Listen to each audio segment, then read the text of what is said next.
আসসালামু আলাইকুম। আজ আমি কথা বলবো বাংলাদেশের অন্যতম প্রধান রাজনৈতিক দল জামাতে ইসলামী বাংলাদেশ, তাদের নেতৃত্বে যে একটা ভীমরতি ধরেছে সেটা আমি তুলে ধরব। আসলে কি এটা ভীমরতি, নাকি জামাত তার পুরনো ভূমিকায় আবার ফিরে গেল? সেটাই আজকের আলোচ্য বিষয়। একটু মনোযোগ দিয়ে শুনবেন, দেখবেন কিছু তথ্য দিয়ে আমি কিছু কথা বলবো। আজকে আমার যে মূল বিষয়টা হচ্ছে, জামাত ইসলামী মূলত একটা ফ্যাসিবাদী দল। এটা মৌলানা মওদুদির একাধিক লেখা এবং কথায় এটা প্রতীয়মান। তিনি এক জায়গায় লিখেছিলেন, সে 1941 সালে জামাতের জন্ম হয়েছিল। তখন এই যে একজন সাংবাদিক, উনি কিন্তু কোনো মৌলানা নন, মৌলানা মওদুদিকে আমরা মৌলানা বললেও দেওবন্দ সহ বড় বড় মাদ্রাসার আলিম বৃন্দ, উলামারা তাকে কিন্তু মিস্টার মওদুদি বলেন, মৌলানা বলেন না। এবং জামাত ইসলামীকে তারা একটা ফিতনা বলেন। ধর্মনিরপেক্ষ বা সেকুলার রাজনীতিবিদ ও লোকজন জামাতকে যতটা বেশি ঘৃণা করে, তার চাইতে বেশি ঘৃণা করে কওমি ঘরানা তথা দেওবন্দি এবং অন্যান্য আহলে সুন্নতে জামাত, সুন্নি মুসলমানেরা, শিয়া মুসলমানেরা, তারপরে আর যারা গণতন্ত্রে বিশ্বাস করেন, যারা ফ্যাসিবাদ বিরোধী, তারা সবাই জামাতকে ঘৃণা করেন। যত সুফি রয়েছেন ভারতীয় উপমহাদেশে, পাক ভারত উপমহাদেশে, আফগানিস্তান, পাকিস্তান, ভারত, বাংলাদেশ, সর্বত্রই সুফিরাও কিন্তু ঘোর বিরোধী। জামাত ইসলামী কোনো সুফিবাদে বিশ্বাস করে না। তারা এক ধরনের ইউটোপিয়ান ইসলামিক রাষ্ট্রে বিশ্বাস করে। সে রাষ্ট্র কি সেটা তারা বয়ান করতে পারে না, তবে মওদুদি বয়ান করেছেন। মওদুদি বলেছেন তার যে ইসলামিক রাষ্ট্র, সেটা একজন আমির দ্বারা পরিচালিত হবে। ইরানের যে এখন ইসলামিক রাষ্ট্র, যেটা আয়াতুল্লাহ খামেনি যেমন পার্লামেন্টের আইনকেও বাতিল করে কয়েকজন আয়াতুল্লাহ মিলে ইরান শাসন করেন, ঠিক একই জিনিস চাইতেন মৌলানা মওদুদি। তিনি গণতন্ত্রকে ঘৃণা করতেন, ফিতনা বলতেন, এবং জামাত ইসলামের কারিকুলামে, প্রোগ্রামের ভিতরে গণতন্ত্রের কোনো অবকাশ নেই। বর্তমানে জামাত কি করছে সেটা বলার আগে আমি আপনাদের একটা গল্প বলি, একটু মনোযোগ দিয়ে শুনবেন। 1991 সাল, স্বাধীনতার 20 বছর পরে, আমি তখন একটা বই লিখছিলাম, Islam Muslims at the modern state, এবং আমার উইমেন ইন ইসলাম এবং গ্লোবাল জিহাদও তখন আমার পরিকল্পনার ভিতরে ছিল। এই একাধিক বই লেখার কারণে আমি জামাত ইসলামের কিছু নেতৃবৃন্দের ইন্টারভিউ করি। একজন আব্বাস আলী খান আর একজন মতিউর রহমান নিজামী। আব্বাস আলী খান তখন জামাতের অ্যাক্টিং আমির, তাকে আমি ইন্টারভিউ করলাম। আমাকে একজন পরিচিত লোক তার কাছে নিয়ে গেলেন। তা আমি বললাম, হুজুর, আব্বাস আলী খান সাহেব, জামাত ইসলামের ভোটের সংখ্যা তো 5 থেকে 7%। তো জামাত ইসলামী কিভাবে ক্ষমতায় যাবে? নির্বাচন হলে তো আপনারা 5 থেকে 7% ভোট পাবে। তখন উনি আমাকে বললেন, আপনাকে কে বলেছে যে আমরা নির্বাচন করে ক্ষমতায় যাব? আমরা তো অন্যভাবে, অন্য উপায়ে ক্ষমতায় যাব। সেই উপায়টা কি? আল্লাহ কি ফেরেশতা পাঠিয়ে তাদেরকে ক্ষমতায় নিয়ে যাবেন? না, তারা গণ অভ্যুত্থান করে সামরিক বাহিনীর মাধ্যমে বা যে কোনো ভাবে ক্ষমতা দখল করে তারা ইসলামের নামে একটা রাষ্ট্র গঠন করবেন, কবজা করবেন। এটাই হচ্ছে অন্যভাবে ক্ষমতায় যাওয়া। এবং 1991 সালে আমি যখন মগবাজারে ওনার ইন্টারভিউ করি, তিনি আমাকে তার কার্ড দিলেন, ভিজিটিং কার্ড, নেম কার্ড। সে কার্ডে দেখলাম লেখা আছে প্রাক্তন মন্ত্রী। আমি খুব অবাক হলাম। 1971 সালে তিনি পাকিস্তানি জেনারেল রাও ফরমান আলীর নেতৃত্বে যে বাংলাদেশে একটা পাতানো নির্বাচন হয়েছিল হাসিনার মতো 2024-এর মতো, ওই নির্বাচন করে মুসলিম লীগ, জামাত ইসলামী, নিজাম ইসলাম পার্টি, ইসলামপন্থী বিভিন্ন দল তারা পার্লামেন্ট ইস্ট পাকিস্তানের পার্লামেন্ট রিপ্রেজেন্ট করলো এবং পূর্ব পাকিস্তানে তারা একটা সরকার গঠন করলো। সেই সরকারের মন্ত্রী ছিলেন আব্বাস আলী খান এবং তার গাড়িতে মুক্তিবাহিনী বোমা হামলা করেছিল, কিন্তু আব্বাস আলী খান বেঁচে যান। যাই হোক, ঘটনা হলো স্বাধীনতা যুদ্ধের 20 বছর পরে 1991 সালে ওনার নেম কার্ডে উনি এ কথাটা লিখতে ভোলেন নাই যে তিনি একজন প্রাক্তন মন্ত্রী। তার মানে 1971 সালে তারা যে পাকিস্তানি সেনাবাহিনীর সঙ্গে সহযোগিতা করেছিল, কোলাবোরেটর ছিল, তাতে তার মনে কোনো দ্বন্দ্ব ছিল না, কোনো ঘৃণা ছিল না, কোনো রকমের যেটাকে বলে রিপেন্টেন্স, অনুশোচনা ছিল না। তিনি গর্ব ভরে বলছেন তিনি মন্ত্রী ছিলেন। মানে পাকিস্তানে কিন্তু যখন সামরিক অভ্যুত্থান ঘটলো 1977 সালে, তখন মৌলানা মওদুদি জীবিত। আল্লাহ উনাকে আরো 2 বছর বাঁচিয়ে রেখেছিলেন 1979 সাল পর্যন্ত। এটা আমাদের সৌভাগ্য যে আমরা মওদুদির আরেকটা চেহারা দেখলাম। তিনি পাকিস্তানের খুনি ডিক্টেটর জিয়াউল হককে ব্ল্যাঙ্ক চেক দিয়ে দিলেন, জামাত ইসলামের লোকজন তার মন্ত্রী হলো এবং তার সরকার চালাতো মওদুদি এবং মওদুদি গং। কেননা জিয়াউল হক নিজে জামাত ইসলামীতে বিশ্বাস করতেন, বলে উনি একজন জামাত ইসলামীর মেম্বারও ছিলেন। তো সেই সামরিক ডিক্টেটর জিয়াউল হকের সঙ্গে মওদুদির যে সখ্যতা ছিল সেটা আমরা দেখলাম 1971 সালে দেখেছিলাম পূর্ব পাকিস্তানে। বাংলাদেশের যখন স্বাধীনতা যুদ্ধ চলছে, এই জামাত ইসলামের নেতৃবৃন্দ গোলাম আজম থেকে শুরু করে আব্বাস আলী খান সবাই পাকিস্তানিদের সঙ্গে সহযোগিতা করেছিল। এটা এখন তারা বলে না না ওটা ঠিক না, আমরা 71-এ ভুল করি নাই, সেটাও বলছে। যাই হোক, এখন আমরা জামাত ইসলামী এখন কি করছে সেটা বলতে কি 71 সালের বাংলাদেশে তারা কি করেছিল এবং পাকিস্তানে কি করেছিল সেটা বলতে যাচ্ছি কেন? এই জন্য যে তাদের বর্তমানের কথাবার্তার সঙ্গে জামাত ইসলামীর যে ফিলসফি, যে দর্শন এবং তারা কি চিন্তা করে, কি ভাবে এবং তারা ক্ষমতায় গেলে কি করবে সেটার একটা ধারণা করা যায়। জামাত ইসলামীকে যারা মনে করেন ইসলামী দল, তারা আসলে ভুল।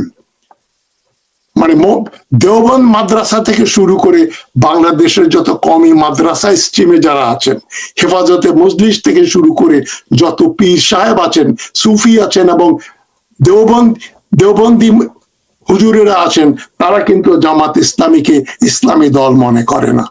একটা বই লেখা হয়েছিল উর্দুতে, সেটা পরে বাংলা এবং ইংরেজিতে অনুদিত হয়েছিল। সে বইটা আমার কাছে আছে, ছোট্ট একটা বই, মিস্টার মওদুদির নতুন ইসলাম, এবং তাতে তার সমূহ সমালোচনা হয়েছে, তাকে নিন্দা করা হয়েছে ইসলামকে ব্যবহার করে এই ইসলামের নামে একটা ফ্যাসিবাদী এক না এক তন্ত্র কায়েম করা। মৌলানা মওদুদি বিশ্বাস করতেন তিনি ছিলেন জামাতের আমির বা নেতা, তিনি বিশ্বাস করতেন দেশ শাসন করবে, একটা কমিটি থাকবে, তারা শাসন করবে। এখন তাদের যে স্বরূপ সেটা কিন্তু বেরিয়ে গেল, আগেও বেরিয়েছে, 71-এ বেরিয়েছিল। 1986 সালে যখন খুনি লম্পট ডিক্টেটর হোসেন মোহাম্মদ এরশাদ বাংলাদেশের প্রেসিডেন্ট, অবৈধ প্রেসিডেন্ট, তার সঙ্গে সহযোগিতা করলো দুটো দল, একটা হাসিনার নেতৃত্বে আওয়ামী লীগ, আরেকটা হচ্ছে গোলাম আজম সাহেবের নেতৃত্বে জামাতে ইসলামী। তারা কি করলো?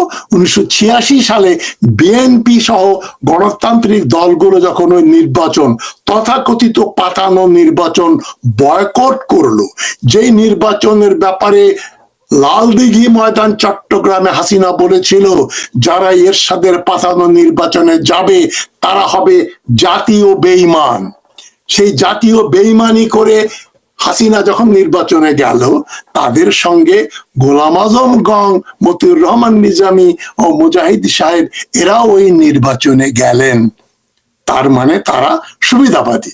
আমি আপনাদের আরেকটু পেছনে নিয়ে যাই এটা বলার জন্য, জনগণের আন্দোলনের সঙ্গে জামাত ইসলামীর সবসময় একটা নেগেটিভ কোরিলেশন রয়েছে। জনগণ যদি বলে ডান দিকে যেতে হবে, জামাত বলবে না বাম দিকে যেতে হবে। বাম দিকে বললে জামাত বলবে ডান দিকে। জনগণ যদি বলে এটা দিন, জামাত ইসলামী বলে না না দিন, কিন্তু আসলে এটা দিন নয়, দিনের মতো দেখা যাচ্ছে, আসলে কিন্তু রাত।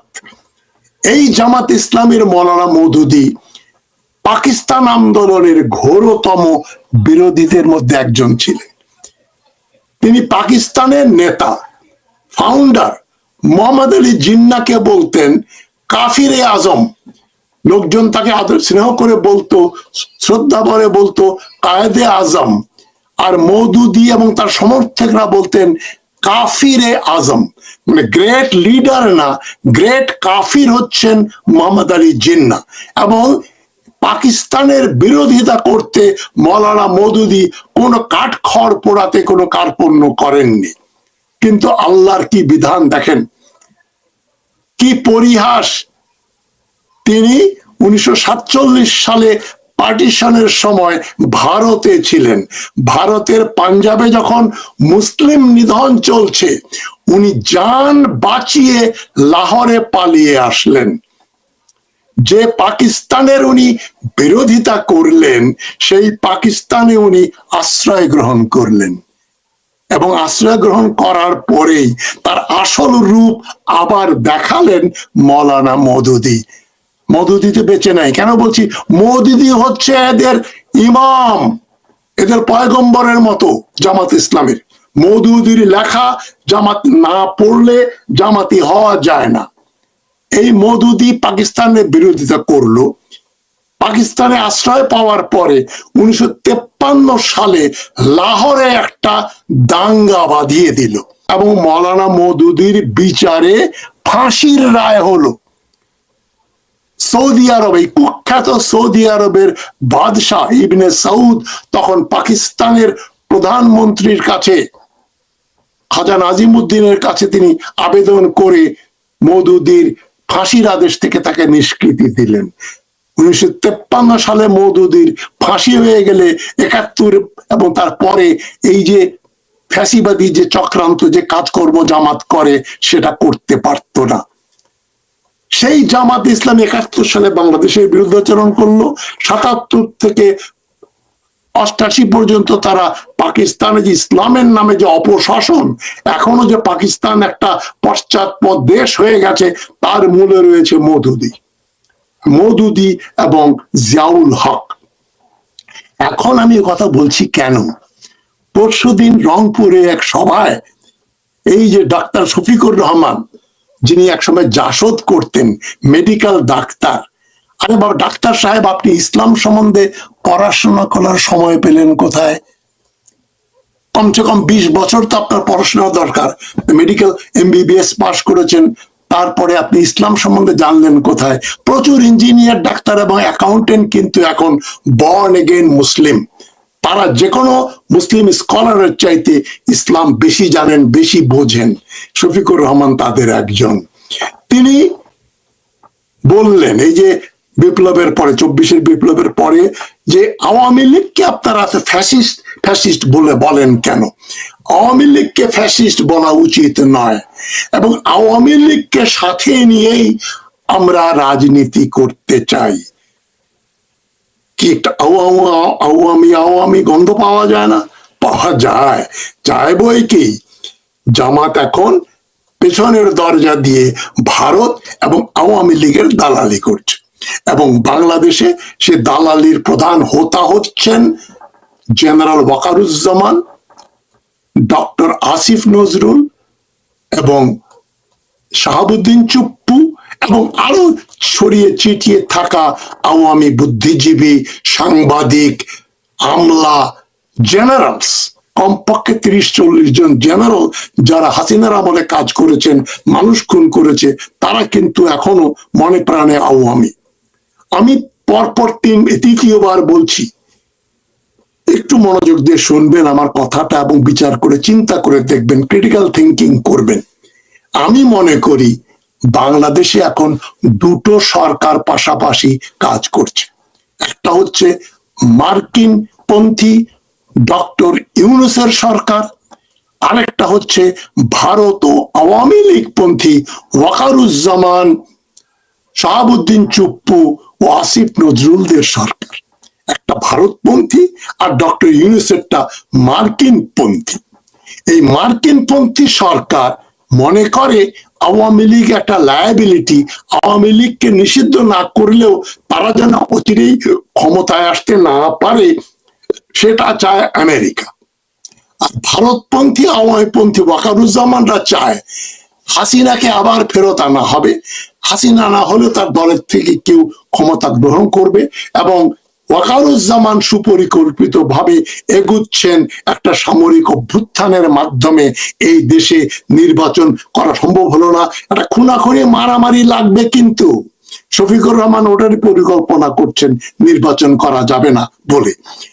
এরা চলছেন ভারতপন্থী আওয়ামীপন্থীদের নির্দেশে।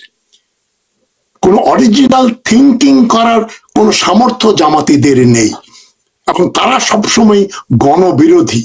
আপনারা মনে করবেন জামাত যদি কোনো জিনিসকে ভালো বলে তাহলে মনে করবেন নিশ্চয়ই এটা খারাপ জিনিস, আর জামাত যেটাকে খারাপ বলবে আপনারা চোখ বন্ধ করে ধরে নেবেন ওইটা ভালো জিনিস। তাহলেই বাংলাদেশটা এগিয়ে যাবে, আমরা সুষ্ঠুভাবে সরকার কায়েম করতে পারবো। তিনি রংপুরে সভায় বললেন দেশে একটা মবক্রেসি চলছে, চারদিকে মব। লালমনিরহাটে একটা খুবই বিচ্ছিন্ন একটা ঘটনা ঘটেছে, খুবই দুঃখজনক। বিএনপি পন্থী কিছু ছেলে, পুলিশ তাদের গ্রেপ্তার করায়, থানা আক্রমণ করে তারা থানা থেকে ওই বিএনপি নেতাকে মুক্ত করে নিয়েছে। এটা আইনের শাসনের অপমাননা। এটা মবক্রেসি যদি হয়, লালমনিরহাট নামে একটা জায়গায় ঘটেছে, সারা বাংলাদেশে তো ঘটছে না। এবং যেহেতু আইনের শাসন নাই, তাই জনগণ, যেমন যে ইলেকশন কমিশনার হুদা এবং হাবিবুল আউয়ালকে ধরলো, এটাকে আপনার মবক্রেসি বলতে পারেন না। মব তো মানুষকে ধরে, এখানে কাউকে করা হয় নাই। কিন্তু শফিকুর রহমান খুব সুন্দরভাবে একটা সুযোগ পেয়ে গেলেন। এই তো লালমনিরহাটে এই বিএনপি একজন বিএনপি পন্থী আসামিকে ছাড়িয়ে নিয়ে ছুটিয়ে নিয়ে গেল, এটাই মবক্রেসি। এটা এমনও হতে পারে ওখানে জামাতের লোকজনের ইনফিল্ট্রেশন হয়েছে, তারা হয়তো হামলা করে একে মুক্ত করে নিয়ে গেছে। এটা, এই খবরটা শুনলে আমি অবাক হব না। জামাত ইসলামী মূলত একটা ষড়যন্ত্রকারী, ইসলামের সঙ্গে যাদের কোনো সম্পর্ক নাই, যে জন্য দেওবন্দ পন্থী মৌলানা থেকে শুরু করে কোন সুফি তাদেরকে মুসলমান বা ইসলামী দল বলে মনে করে না। তাদের সঙ্গে হাসিনার সখ্যতা ছিল সবচাইতে বেশি। এদের যে মাথায় বুদ্ধি কত কম তার প্রমাণ দেই আমি। যেই আওয়ামী লীগ, যেই হাসিনা, যে তোফায়েল আহমদ এবং যে নেতৃবৃন্দ এদেরকে ফাঁ দিয়ে জোড়ালো, এটা এরা নিজামীরা বুঝতেও পারলো না যে হাসিনা আর এরা যে আমাদের সঙ্গে খাতির করছে, এরাই কিন্তু আমাদেরকে ফাঁসি কাস্টে ঝুলাবে। বুঝতে পারেনি, তারা বিএনপির বিরুদ্ধে গেল। এমন যাওয়ায় গেল যে কয়েকজনের ফাঁসি হয়ে গেল। আমি এই ফাঁসির ঘোরতর বিরোধী। যারা শাহবাগে ফাঁসি ফাঁসি ফাঁসি চাই বলেছিলেন, তারা যতই ক্ষমা প্রার্থনা করুন না কেন, তারা বদলেন নাই। তারা কিন্তু মূলত ভারতীয় এবং আওয়ামী। সময় বিচার করবে যে তারা আওয়ামী, তারা ভারতপন্থী, যারা শাহবাগে গিয়ে ফাঁসি ফাঁসি ফাঁসি চাই বলেছিলেন। আপনারা জানেন তারা কারা। যাই হোক, এই যে ব্যাপারটা ঘটলো, এখন মবক্রেসি আছে, তাই নির্বাচন করা যাবে না। এবং একই সুরে কথা বলছে আরেকটা ক্ষুদ্র দল এনসিপি। এবং সবচেয়ে ইম্পর্টেন্ট ব্যাপার হচ্ছে কি জানেন, জামাত ইসলামী এবং এনসিপি দুটোরই কিন্তু এখনো নিবন্ধন নেই সরকার যদি তাদের নিবন্ধন না দেয় তাহলে কিন্তু তারা নির্বাচন হলেও তারা অংশগ্রহণ করতে পারবে না। কদিন আগে দেখেন, আমি যেটা বলেছি, ওয়াকারুজ্জামানদের প্ররোচনায় এই যে ছোট ছোট কতগুলা পার্টি দল, এনসিপি মনে করে 24-এর গণ আন্দোলন আমাদের আন্দোলনের ফসল। 1971-এর পরে যেরকম আওয়ামী লীগ মুক্তিযুদ্ধটাকে নিজেদের আয়ত্তে নিয়ে নিল, মুক্তিযোদ্ধা মানে তো আওয়ামী লীগ, আওয়ামী লীগ মানে মুক্তিযোদ্ধা। এখন এনসিপির ওই ভাব, এনসিপি হচ্ছে হাসিনা বিরোধী আন্দোলনের নেতা, এবং হাসিনা বিরোধী আন্দোলনের সফলতার জন্য কাদেরকে চিহ্নিত করা যায়? এনসিপি। আমরাই তো হাসিনাকে সরিয়েছি। হাসিনাকে সরিয়েছে কারা? আমরা।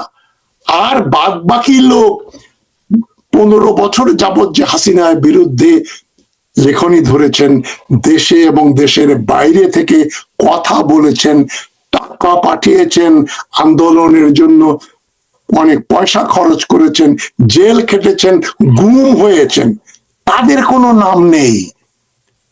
এই যে ইলিয়াস আলী, তার নাম নেই। এখানে নাম আছে কাদের? যারা আন্দোলনটা করেছিল জুলাই থেকে আগস্ট পর্যন্ত। তার ভেতরে একটা ছিল কোটা সিস্টেমের একটা সংশোধন করতে হবে। ওই আন্দোলন আবু সাইদ শহীদ হবার পরে এক দফায় পরিণত হয়। জনগণ আন্দোলনটাকে নিজেদের হাতে নিয়ে নেয়, ছাত্রদের হাত থেকে জনগণের কাছে চলে যায়। ছাত্ররাও আন্দোলন করেছে, মারা গেছে, শহীদ হয়েছে, 2000-এর বেশি মানুষ মারাও গেছে, শহীদ হয়েছে। কিন্তু আন্দোলন 2024 সালের জুলাই মাসে শুরু হয় নাই, আন্দোলন শুরু হয়েছে বহু আগে। যেমন ফরাসি বিপ্লব হলো 1789 সালে। ফরাসি বিপ্লবের আগে যাদের মৃত্যু হয়েছিল, রুশো, ভল্টেয়ার, মন্টেস্ক, তাদেরকে ফরাসি বিপ্লবের ইতিহাস যারা পড়েছেন তারা জানেন। একটা চ্যাপ্টার আছে ফিলসফার্স কন্ট্রিবিউশন। দার্শনিকেরা ফরাসি বিপ্লব সাধনে কি কন্ট্রিবিউট করেছে, তাদের লেখা। ভল্টেয়ার, মন্টেস্ক, রুশো, তাদের যে বই পুস্তক পড়ে লেখা পড়ে জনগণ স্বাধীনতার কথা, স্বৈরতন্ত্রের বিরুদ্ধে গণতন্ত্রের কথা শিখেছিল, সেটাকে তারা স্বীকার করেছে ফরাসি বিপ্লবের পরে। সুতরাং আমাদের ফিলোসফাররা যারা ছিলেন, বদরুদ্দিন উমর এবং আরো অনেকেই, আবুল কাসেম ফজলুল হক, আহমদ সফা, এরা যে স্বৈরতন্ত্রের বিরুদ্ধে লিখেছেন, কথা বলেছেন, বক্তৃতা দিয়েছেন, তাদের কোনো নাম নেই। 2024-এর জুলাই আগস্টে বিপ্লব হয়েছে, এনসিপি বিপ্লব করেছে। যাই হোক, এনসিপি আর জামাতের কণ্ঠে একই সুর, দুইটাই এখন বলে মবক্রেসি চলছে, এখন নির্বাচন হতে পারবে না। আরে বাবা, তোমরা কয়দিন আগেই তোমরা লাফাইলা যে এখন প্রপোর্শনাল রিপ্রেজেন্টেশন, মানে মানুষের সংখ্যানুপাতে আনুপাতিক প্রতিনিধিত্ব নিয়ে নির্বাচন করতে হবে। লাফাইলো সব, ছোট ছোট ছোট ছোট ছোট ছোট যাদের 2%, 3% ভোট নাই, তারা লাফালো। তাদের সঙ্গে জামাতে ইসলামীও নামলো, হেফাজতে ইসলামও নামলো, এনসিপিও নামলো। কেন, ঘরে বসে যদি নির্বাচিত হওয়া যায় মন্দ কি? জনগণ কাকে নির্বাচন করছে জানছে না, কিন্তু তারা নির্বাচিত হয়ে যাবেন। এবং ওই জন্য সাথে সাথে দেখলেন না 147টা নতুন দল করার জন্য আবেদন পড়ল। ওই প্রপোর্শনাল রিপ্রেজেন্টেশনের নির্বাচন হতে পারে যদি দেশে 3টা বা 4টা দল থাকে, বড় জোর। 200 দলের ভিতরে রাজনৈতিক দল নিয়ে এই যে প্রপোর্শনাল রিপ্রেজেন্টেশনের নির্বাচন হতে পারে না। এটা আলী রিয়াজদের কি বল বিকৃত চিন্তার ফসল। এবং সেখানে উস্কানিদাতা হচ্ছে এই আপনাদের আসিফ নজরুল প্রমুখ এবং ওয়াকারুজ্জামান সুলতান আসছে। এবং ওয়াকারুজ্জামানের বিরুদ্ধে কথা বলার মতো সাহস কোমর ভাঙা ডক্টর ইউনূসের নেই। ওয়াকারুজ্জামানের নাম শুনলেই বোধহয় ওনার হাঁটু কাঁপে, ওরে বাবারে ওয়াকারুজ্জামান। এই হচ্ছে দেশের অবস্থা, দুটো সরকার। তবে ভারতপন্থী ও মার্কিন পন্থীদের মধ্যে একটা সন্ধি হয়েছে।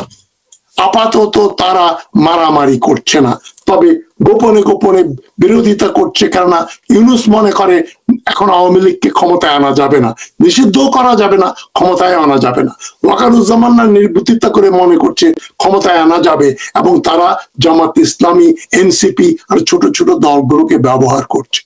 যখন জামাত ইসলামী দেখলো আরে এই প্রপোর্শনাল রিপ্রেজেন্টেশনের ধোঁয়া তো লোকজন কেনে না, শুনছে না, সুতরাং তারা এখন বলছে নির্বাচনই হতে পারবে না, কেননা দেশে একটা মবক্রেসি চলছে। বাংলাদেশে বসে যারা আমার অনুষ্ঠান দেখছেন, আপনারাই বলেন চারদিকে কি মব, লাঠি সোটা বন্দুক নিয়ে শহরে গ্রামে ঘুরে বেড়াচ্ছে, যাকে ইচ্ছা তাকে ধরছে, যাকে ইচ্ছা তাকে মেরে ফেলছে। এ ধরনের ঘটনা তো ঘটছে না। তো শফিকুর রহমান সাহেব, ডাক্তার সাহেব, আপনি ডাক্তারিতে মনোযোগ দেন। আপনি যেটা ঘটছে না সেটা মিথ্যাচার করছেন কেন? আপনি ইসলামের নামে দল করেন, ইসলামে কি মিথ্যা বলা মহাপাপ নয়? আপনার মতলবটা কি? নির্বাচন হতে দেবেন না, তার মানে আপনারা অন্য পন্থায় ক্ষমতায় যেতে চান। যেটা আব্বাস আলী খান আমাকে বলেছিলেন, যেটা পাকিস্তানে মওদুদির সুযোগ নিল, জিয়াউল হক মার্শাল করে ক্ষমতায় আসলো, সঙ্গে সঙ্গে মওদুদি গিয়ে তাকে বুকে করে নিয়ে তার সঙ্গে মিলে পাকিস্তানের 12টা বাজিয়ে দিল। এই যে পাকিস্তানের যে আইনগুলো আছে, ব্লাসফেমি ল, যেটা বাংলাদেশে চালু করার জন্য জামাত ইসলামী খুব লাফালাফি করে, তারা আহমদিয়া কমিউনিটিকে মেরে ফেলবে, তাদেরকে কাফির ঘোষণা করেছে। এই লোকগুলোই এখন বলছে দেশে নির্বাচন করা যাবে না। এটা একটা ষড়যন্ত্র, এটা একটা ফ্যাসিবাদী ব্যাপার। ফ্যাসিবাদী কেন বলছি? মওদুদি তার বইতে লিখেছেন, জামাত ইসলামের জন্ম 1941 সালে এবং 1942 বা 43 সালে ওটা বই লিখেছিলেন। সেখানে উনি বলেছিলেন আমাদেরকে মুসলিনীর আদর্শে অনুপ্রাণিত হতে হবে, মুসলিনীর মতো জামাত ইসলামীকে সুসংহত করতে হবে। মুসলিনী হচ্ছেন মওদুদির নেতা, আর বলে রসুলুল্লাহ নাকি তাদের নেতা। যাই গেল ধাপ্পাবাজি, ধাপ্পাবাজ জামাত ইসলামী আর ধাপ্পাবাজ আওয়ামী লীগ এখন একত্রিত হয়েছে। তাদের সঙ্গে এই যে তাদের কোনো ঢাল নাই, তলোয়াল নাই, যারা মনে করে এই জুলাই অভ্যুত্থান তাদের সৃষ্ট, এনসিপি, তারা তাল মিলিয়েছে। তবে জামাত ইসলামী যেদিকে যায় সাগরও শুকিয়ে যায়, অভাগা যেদিকে চায় সাগরও শুকিয়ে যায়। জামাত যেদিকে যাবে আপনার ধরেই নেবেন ওই আন্দোলনটা, ওই জিনিসটা ফেল করবে। পাকিস্তানের বিরোধিতা করেছিল জামাত, পাকিস্তান বন্ধ করতে পারলো না। তারা এরশাদের ধামা ধরেছিল, 86 সালে নির্বাচন করেছিল এরশাদের কথা মতো, এরশাদকে তারা টিকিয়ে রাখতে পারলো না। 71 সালে তারা বাংলাদেশের বিরোধিতা করলো, বাংলাদেশকে তারা প্রতিহত করতে পারলো না। খালেদা জিয়ার বিরুদ্ধে 91 সাল থেকে হাসিনার সঙ্গে মিলে তারা আন্দোলন করেছিল, মনে আছে? খালেদার বিরুদ্ধে প্রধান আন্দোলন কিন্তু 91 সালে জামাত ইসলামী করলো। কি করলো? তাতে কি বিএনপি কে নিঃশেষ করতে পেরেছে? না, বিএনপি এখনো দেশের সর্ববৃহৎ দল। আওয়ামী লীগের সময় তাদের 45 থেকে 46% ভোট ছিল। আমি বিশ্বাস করি এখন 70 থেকে 80% লোক বিএনপি কে ভোট দেবে। আমি কোনো বিএনপির কর্মীও না, নেতাও না, কোনো সমর্থকও নই, কিন্তু যেটা সত্য সেটা বলছি। তো এখন জামাতের হয়ে গেছে মাথা খারাপ। হ্যাঁ, আমাদের মতো 8-10% ভোট বড় জোর, এটা দিয়ে তো আমরা ক্ষমতায় যেতে পারবো না, আমাদের অন্য পথে ক্ষমতায় যেতে হবে। ওয়াকারুজ্জামানকে দিয়ে একটা সেনা অভ্যুত্থান ঘটাবো এবং আমরা আর আওয়ামী লীগেররা মিলে সেই সরকারে যোগ দেব এবং জয় হিন্দ বলে আমরা আবার বাংলাদেশে আওয়ামী কুশাসন প্রতিষ্ঠিত করব। যে জন্য শফিকুর রহমান বলেছেন আওয়ামী লীগকে ফ্যাসিস্ট বলবেন না, খারাপ শোনায়। আওয়ামী লীগকে নিষিদ্ধ করা উচিত নয়, আমরা আওয়ামী লীগকে নিয়েই দল করব। দল তো আর খারাপ না, কিছু লোক খারাপ ছিল, হাসিনা খারাপ, আওয়ামী লীগ ভালো, এই ধরনের একটা থিওরিতে বিশ্বাস করে জামাত ইসলামী। তাই আমি আপনাদেরকে সনির্বন্ধ অনুরোধ করছি, জামাতের ব্যাপারটা চিন্তা করে দেখবেন। জামাত কোন ইসলাম রিপ্রেজেন্ট করে না, জামাত হচ্ছে মওদুদিয়াত। মওদুদিয়াত হচ্ছে এটা ফিতনা, ফিতনা রিপ্রেজেন্টেশন হচ্ছে জামাত ইসলামী, ইসলামের নামে। ইসলামের নামে করলেই ইসলাম হয়ে যায় না। সুতরাং জামাতকে প্রতিহত করতে হবে, নির্বাচন যেভাবে হোক নির্বাচন সংগঠিত করতেই হবে, এবং ওয়াকারুজ্জামানকে জেলে ভরতে হবে, বিচার করতে হবে মানুষ খুনের জন্য। ওয়াকারুজ্জামান দেখেন কতটা বেপরোয়া, আর ইউনূস সরকার কতটা কোমর ভাঙা।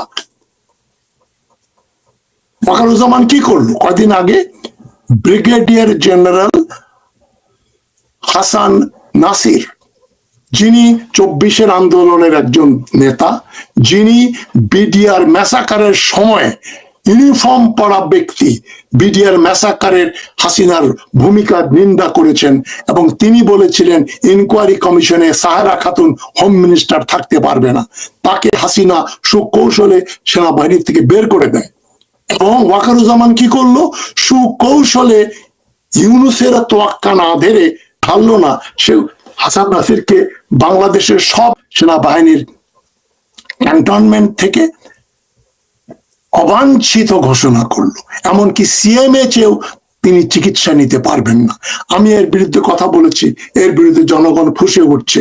ডিজিএফআই কিন্তু অলরেডি কম্প্রোমাইজের চেষ্টা করছে, কিন্তু হাসান নাসির এবং অন্য যারা তার সঙ্গে রয়েছেন তারা কিন্তু কম্প্রোমাইজের দিকে যাচ্ছেন না, তারা কনফ্রন্ট করবে। এবং আমি যেটা মনে করি, সেনা